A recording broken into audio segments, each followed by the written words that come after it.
FSN Radio. It's all about what's next. Go to financialsurvivalnetwork.com and sign up for your free weekly newsletter. You'll also get 3 free reports. The Financial Survival Network. It's all about what's next. Welcome, and you are listening to the Financial Survival Network. I'm Kerry Lutz, and we've been getting sponsors. We've been talking about the illegal cannabis market, an incredible growth story. Right now, cannabis spending in the U.S. around $11 billion. Within 3 years, it's projected to hit $23 billion. You think about electric cars, you think about mining companies. There's really no market that I can think of in the U.S. that is growing at this rate. So it might be a good idea to take a look at some of these companies, see which ones have the best business strategy, the best models to cash in on this market. It's becoming more professional by the day. It's becoming more financial. You got to have good finances, branding, product specialization. All of these things are important. So we've got a new sponsor, and the name of the company is C21 Investments, Inc. C21 Investments is a U.S. vertically integrated cannabis corporation. Rob Chaney is on with us now. Rob, you are CEO and director of the company. Hey, thanks for coming on. Hey, Gary. Nice to be with you and to share our story with all of your listeners. Hey, well, it's an interesting story at that. Vertical integration means, to me, you start out with the manufacturer of the product. In this case, it's agricultural, horticultural by nature, and then you're going to turn it into product for retail distribution, wholesale distribution, and then you actually going to have your own stores where you sell the product, and that's kind of your formula, right? Yeah, that's our model. I think in a new industry like this, it's particularly important that you participate in each part of the value chain to ensure that you're delivering a really compelling value proposition to your customer. So that's right. We cultivate outdoor, greenhouse, and indoor. So we're in all 3 segments of cultivation. Cannabis is a very, very tricky product. It's sort of like analogous to coffee or chocolate. You can grow a good product and then you can ruin it in processing. So we actually have one of the best processing teams in North America. And so we can take our product and process it into various oils, edibles, capsules, patches, chocolate bars, gummy bears, etc. We also have a wholesale license allowing us to wholesale distribute in Oregon and in Nevada. And then, as you mentioned, we both control our own retail shops and the retail environment and branding to the consumer, and we wholesale into reputable distributors who are independent retailers and use our brands to build up the inventory of their shops. So right now we have significant revenues. We're projecting revenues of over 80 million Canadian next year in 2019, possibly 100 million, and our products are in about 500 dispensaries in the United States and touch about 105,000 consumers a month. Amazing. And you're planning on opening 50 dispensaries in 2019? That's right. So we're in the process of acquiring existing dispensaries. We're also we have a retail team that is looking for locations, etc. We're in discussions in a variety of states, including Maryland, New Jersey, California, New Mexico. So we're actively looking to expand our retail platform as well as our vertical integration. And one of your stores that really found fascinating, the one in Sparks, it's the best-selling dispensary in the state, and it sounds like a state-of-the-art store, kind of like in terms of technology and such, kind of like a Costco kind of dispensaries. Well, we call it a cannabis superstore. It's a purpose-built 8,000 square foot facility with 55 car parks. It serves over 36,000 customers a month. It's been number one in the state almost every month in the state of Nevada by state government revenue calculations. We call it a cannabis superstore. We're focused on a very high-end customer experience. It's a modern shop, very well run, very highly trained staff who can answer all the necessary questions. We have medical products, and we have staff that particularly focus on medical products and the medical sales experience, because there's a lot more questions and sort of interaction with the consumer. And we also have a retail side that focuses on retail, sort of the casual user. And we have a home delivery service. So we deliver anywhere within 10 miles. We are the number one dispensary in the state. We're the number one dispensary in Reno. And we're opening our second dispensary out in Fernley, which is where the new Tesla plant is. And that dispensary will open in November, and it's going to add significantly to our revenues next year. Hey, so a market growing this fast, Rob, what's it been like keeping up with demand? It's been hard. I spent, this year already probably over 100 nights in hotels. So there's a lot of work. You need a great team. We have a great senior management team, great CFO. I have great operations people in each segment of the business. So really, you need to build a great team, because this isn't anything about one person or even a few people. This is a team effort to build a scalable business like this. And we're really proud of the exceptional people that we have at C21. Well, it's interesting to be in that situation. It's your hardest problem, your biggest problem is just keeping up with customer demand. I mean, there's a lot of other industries that wish that was their biggest problem, I'm sure. Yeah, well, we have to, plan to increase production. We're scaling up, for example, our vape operations, and we're launching new vape brands. We're also launching new CBD brands. This is a sort of wellness side of the business that's really growing very, very rapidly. We're looking at the drink sector, the edible sector, the vape sectors. These are the fastest growing parts of the business. We've hired one of the top branding experts in the United States, Randy Torkham from Burton Snowboards. And we've just acquired the number one edibles company in the state of Oregon, a company called Grun Chocolate. And they're in, over 400 dispensaries, fantastic brands, fantastic high quality products.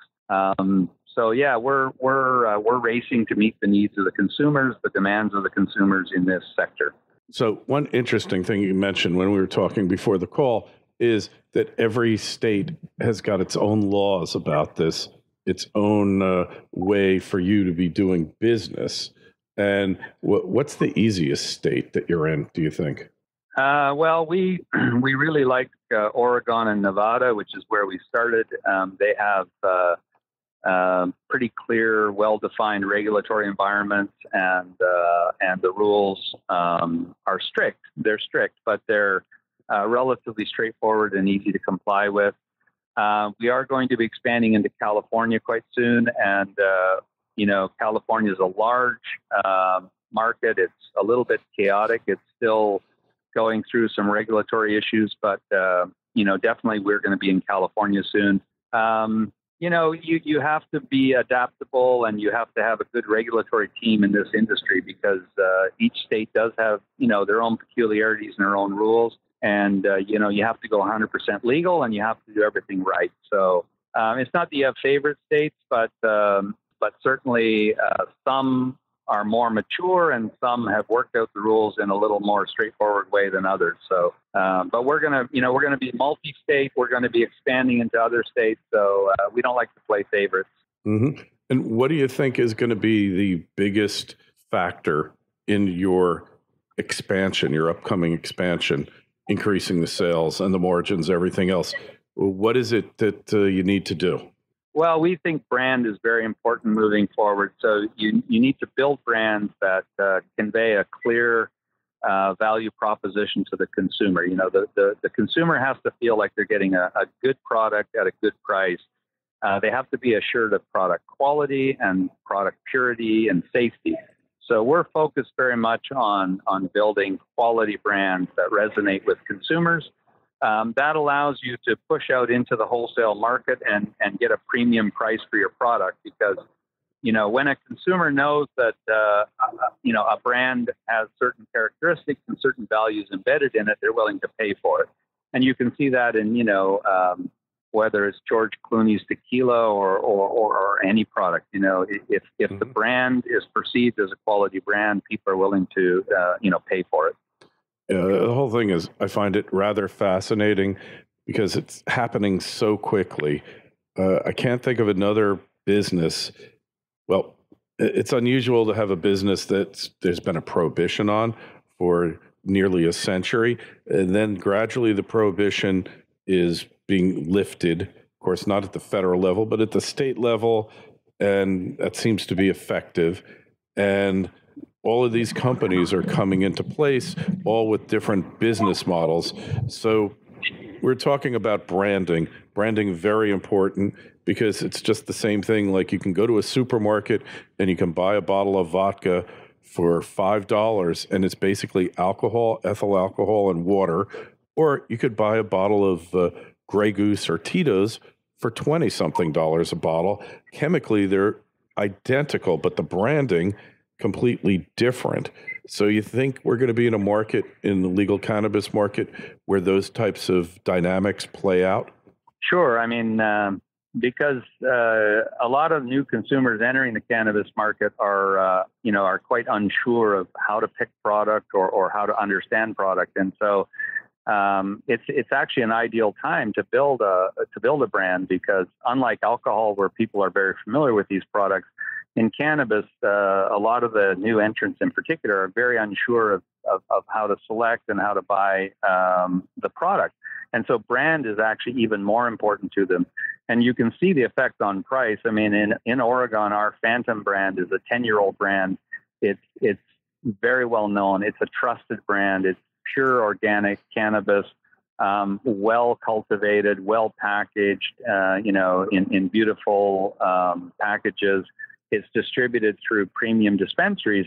And we get 3 times the price that sort of less, unbranded cannabis, which may also be of good quality, but the consumer doesn't understand that, because they don't have the ability to understand whether it's a good product or not. And branding simplifies the sales process, because people can come in and say, oh, my friend told me that Phantom cannabis is really good quality.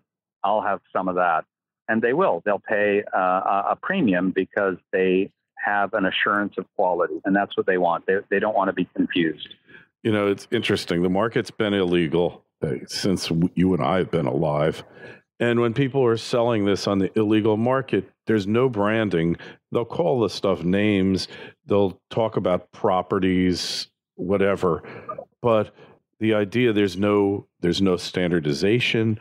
There's no consistency of the product.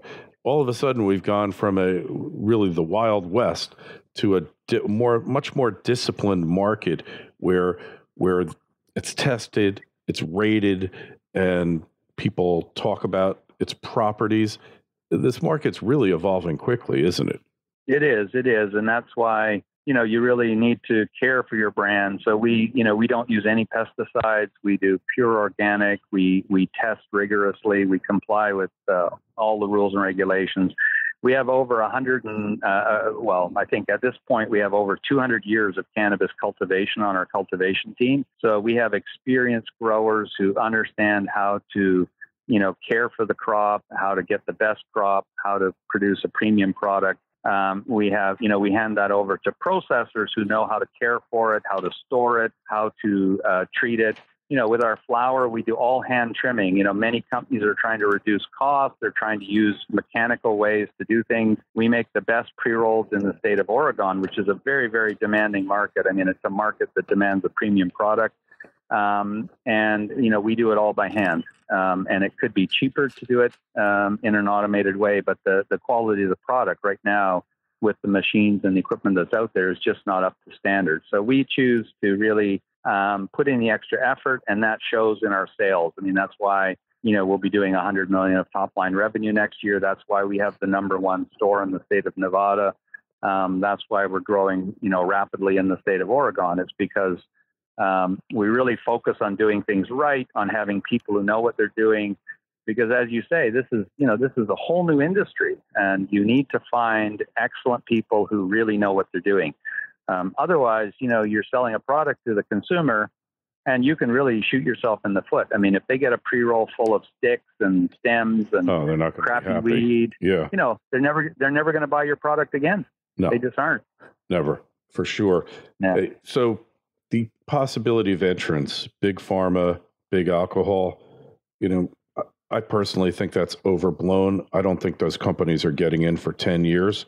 But what's your take on a huge pharma company trying to enter this segment, this market? I don't see big pharma coming in anytime soon, but I do see the alcohol companies. I mean, Heineken just bought Lagunitas in California. What we feel is that we're going to build our business. We're going to be vertically integrated. We're going to touch the consumer with compelling brands. When they come, they will want to own companies like C21. So they'll have to pay a very hefty premium if they want to own our brand. So, we're not intimidated by them coming. If they come, we'll compete aggressively. I feel that if they do come in 3 years, 4 years, 5 years, maybe it's 10 years, like you said, when they do come, they'll want to buy companies like C21, and they'll probably pay a very, very hefty premium, just like the premium they paid for George Clooney's, tequila. Yeah.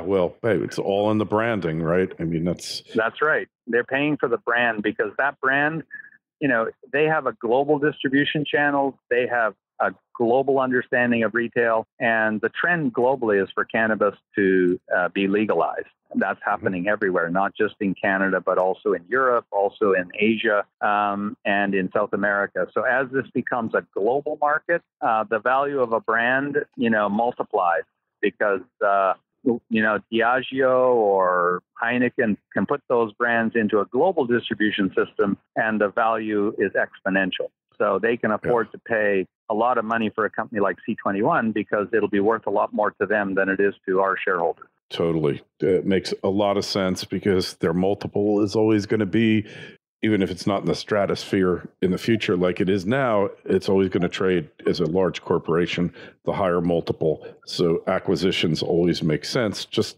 like they make sense for you now. And you're definitely on the acquisition trail. What states do you think are next? Massachusetts, other states, they're all going to be legalizing, or most of them at some point. Right. So we're in discussions in California, and we want to enter the California market quite soon. We're also in discussions in Colorado. We're waiting for the legislation to change in Colorado so that we can enter the Colorado market. We're in discussions in Maryland, in New Jersey, and New York. So we're looking, we're looking at every state where it's legal. We're looking for opportunities.